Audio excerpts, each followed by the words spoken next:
Assalamualaikum warahmatullahi wabarakatuh. Bertemu lagi di mata kuliah pengantar pendidikan. Baik, adik-adik mahasiswa, pada pertemuan kali ini kita akan belajar mengenai teori-teori pendidikan atau education theories.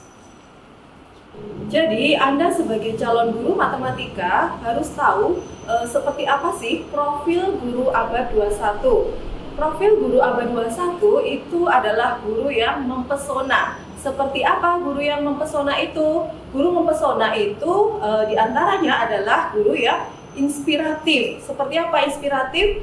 Yaitu bisa memberikan inspirasi kepada siswa-siswanya.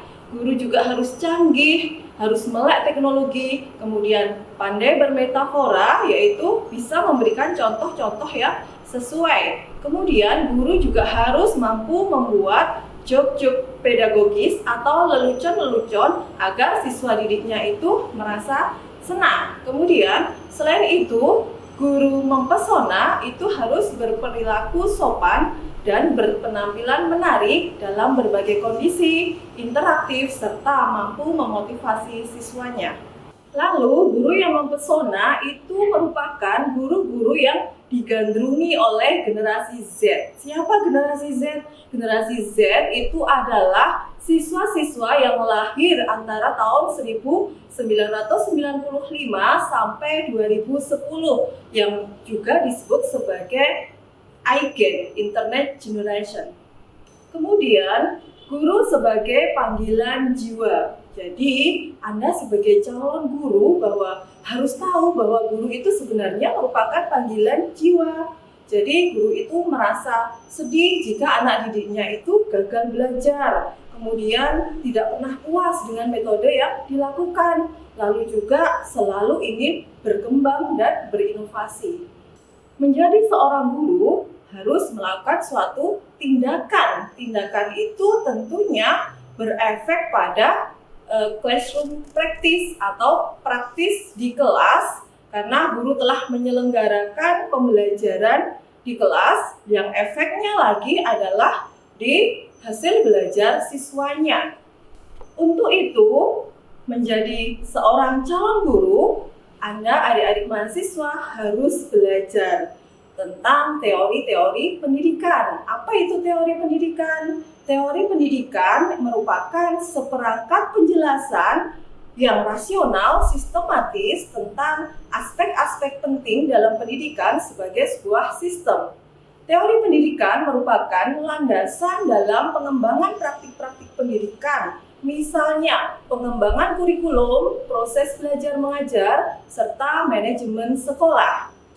Berdasarkan dua definisi tentang teori pendidikan tadi itu, maka teori pendidikan merupakan pengetahuan tentang makna dan bagaimana seharusnya pendidikan itu dilaksanakan dan teori yang digunakan dalam proses belajar mengajar.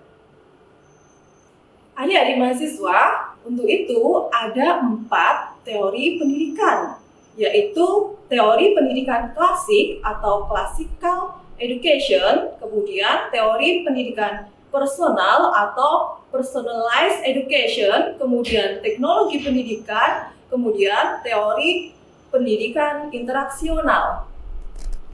Untuk teori pendidikan yang pertama yaitu teori pendidikan klasik, di mana teori pendidikan klasik berlandaskan pada filsafat klasik seperti perennialisme, esensialisme, dan eksistensialisme, yang memandang bahwa pendidikan itu berfungsi sebagai upaya memelihara, mengawetkan, dan meneruskan warisan budaya. Teori pendidikan ini lebih menekankan peranan isi pendidikan daripada proses pendidikan. Dalam praktiknya, pendidikan mempunyai peranan besar dan lebih dominan, sedangkan peserta didik memiliki peran yang pasif sebagai penerima informasi dan tugas-tugas dari pendidik. Teori pendidikan ini menjadi sumber bagi pengembangan model kurikulum subjek akademis, yaitu suatu kurikulum yang bertujuan memberikan pengetahuan yang solid atau yang kuat kepada peserta didik. Teori pendidikan yang kedua adalah teori pendidikan personal, Teori pendidikan ini bertolak dari asumsi sejak dilahirkan anak telah memiliki potensi tertentu, karena pendidikan itu harus dapat mengembangkan potensi yang dimiliki peserta didik dengan bertolak dari kebutuhan dan minat peserta didik. Peserta didik menjadi pelaku utama pendidikan, sedangkan pendidik lebih berperan sebagai pembimbing, pendorong, fasilitator, dan pelayan peserta didik. Teori ini memiliki dua aliran, yaitu pendidikan progresif dan pendidikan romantik. Pendidikan progresif memandang bahwa peserta didik merupakan satu kesatuan yang utuh. Materi pengajaran berasal dari pengalaman peserta didik sendiri yang sesuai dengan minat dan kebutuhan peserta didik. Kemudian, pendidikan romantik memandang setiap individu dalam keadaan fitrah memiliki nurani kejujuran, kebenaran, dan ketulusan.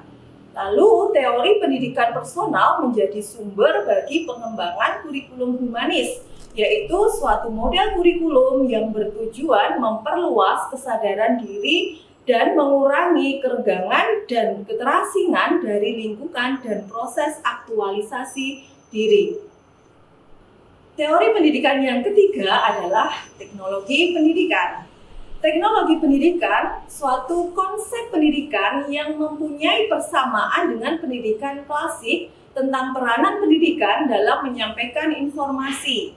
Namun, dalam teknologi pendidikan yang lebih diutamakan adalah pembentukan dan penguasaan kompetensi atau kemampuan-kemampuan praktis. Dalam konsep pendidikan teknologi, isi pendidikan dipilih oleh tim ahli bidang-bidang khusus dan isi pendidikan berupa objek dan keterampilan yang mengarah pada kemampuan vokasional. Kemudian, isi disusun dalam bentuk desain program atau desain pengajaran dan disampaikan dengan menggunakan bantuan media elektronik dan para peserta didik belajar secara individual.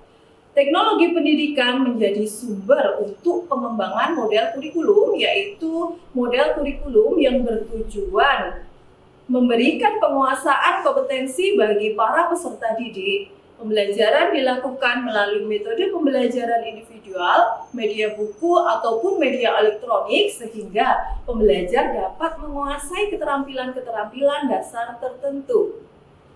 Pendidikan yang keempat adalah teori pendidikan interaksional.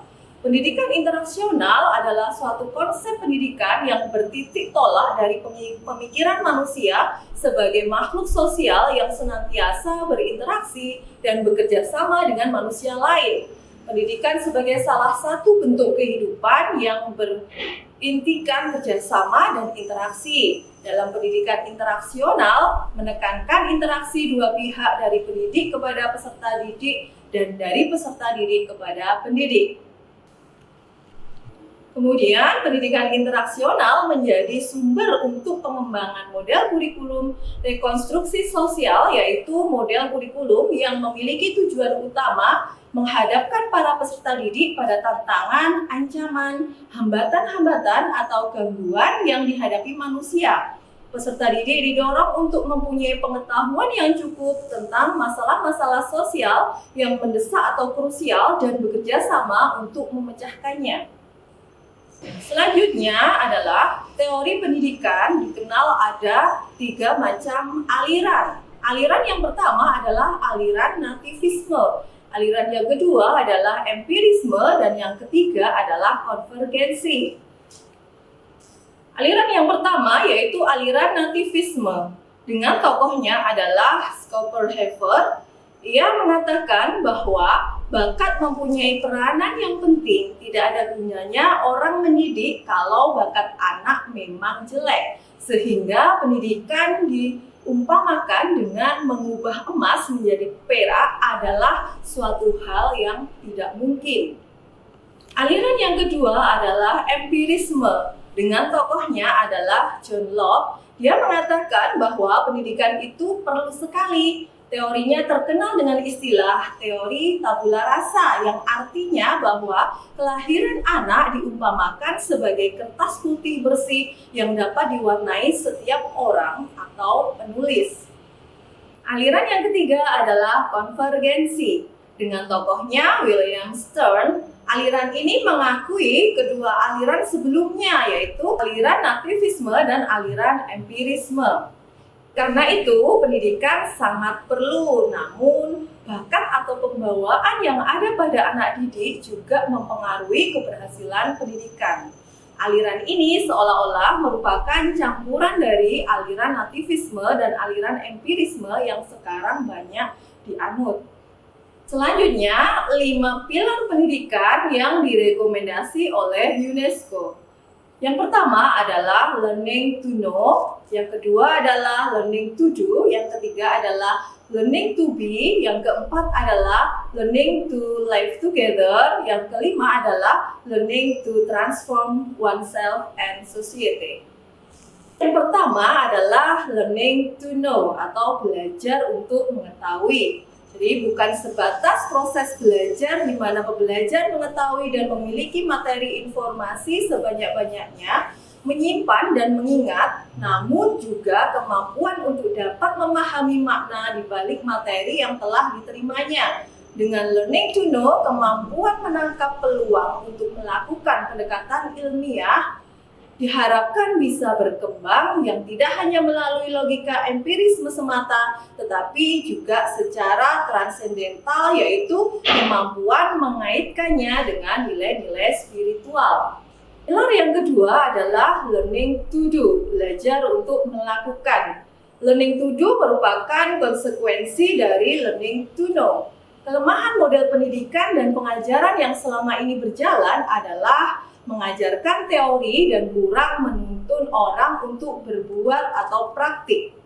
Learning to do bukanlah pembelajaran yang hanya menumbuh kembangkan kemampuan berbuat mekanis dan keterampilan tanpa pemikiran, tetapi mendorong peserta didik agar terus belajar bagaimana menumbuh kembangkan kerja, juga bagaimana mengembangkan teori atau konsep. Pilar yang ketiga adalah learning to be, belajar untuk menjadi. Melengkapi learning to know dan learning to do, Robinson Crusoe berpendapat bahwa manusia itu tidak bisa hidup sendiri tanpa kerjasama, atau dengan kata lain, manusia saling bergantung dengan manusia lain. Learning to be akan menuntun peserta didik menjadi ilmuwan sehingga mampu menggali dan menentukan nilai kehidupannya dan menentukan nilai kehidupannya sendiri dalam hidup bermasyarakat sebagai hasil belajarnya. Pilar yang keempat adalah learning to live together. Learning to live together ini mengajarkan seseorang untuk hidup bermasyarakat dan menjadi manusia berpendidikan yang bermanfaat bagi diri sendiri dan masyarakatnya maupun bagi seluruh umat manusia. Yang terakhir adalah learning to transform oneself and society. Learning to transform oneself and society akan membawa peserta didik agar tidak membedakan gender dan diskriminatif, mengembangkan kemampuan dan kemauan untuk berintegrasi gaya hidup berkelanjutan untuk diri sendiri dan orang lain, menjaga bumi dan kehidupan dalam segala keragamannya, bertindak mencapai solidaritas sosial dan demokrasi untuk perdamaian masyarakat. Untuk itu, penting untuk adik-adik mahasiswa belajar mengenai teori-teori pendidikan. Karena apa? Sebagai bekal adik-adik mahasiswa semua agar bisa menjadi calon guru yang profesional sesuai dengan tuntutan abad 21, yaitu guru yang mempesona. Sekian pembelajaran mengenai teori-teori pendidikan kali ini. Saya kira kurang lebihnya saya mohon maaf. Wassalamualaikum warahmatullahi wabarakatuh.